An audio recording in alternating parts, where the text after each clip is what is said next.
So in 2019, I fell pregnant twice and both of them ended in a loss. The first one was at 7 weeks. I was bleeding and went to the EPU. And when I was there, they told me that, there's nothing in there anymore. I was crying, and the midwife that was, dealing with me told me that, I should focus on my studies because I'm still in my 20s, that I'm still young, there's, chances for me to get pregnant again in the future.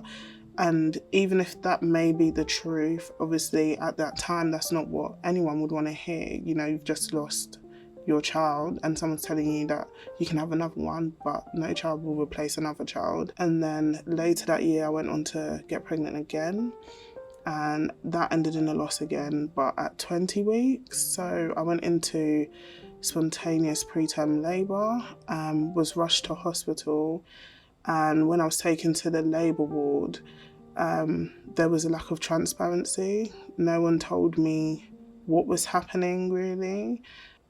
On the first day that I was there, they moved me to a special room where I was by myself, and they never told me the reason why I went to that room. But when I went to Google the name of the room, on their website it says that this is essentially a room for families that are not going home with their babies. And when I saw that, it made me break down into tears, because obviously no one's actually communicated that I'm not going with my baby.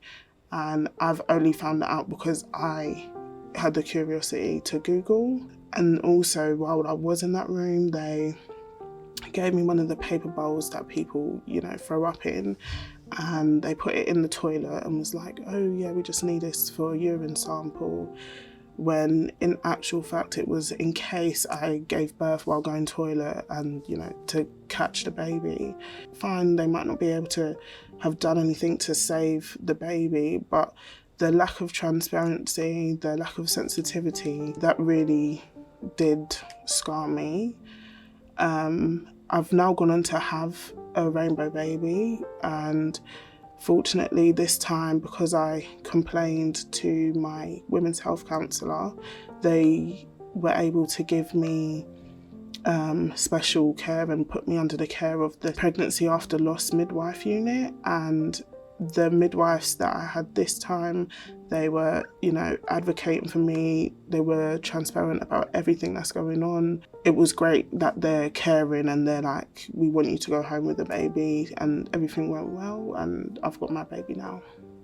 Of course, no one wants to hear bad news, but at least them knowing and knowing what the potential options or outcomes are, it kind of does lessen the heartbreak to some degree, because of course if you come in and you think that there is a chance that you are going home with your baby, then to find out that you aren't, when someone could have told you that unfortunately we don't think so, you could have braced yourself, prepared yourself a bit better for that. I'm a black woman, and in most walks of life there is that inequality and equity that I do experience. And of course the fact that black women or black birthing parents are greater affected by birthing complications and pregnancy complications, and at the end of the day all you want is to just have your little family,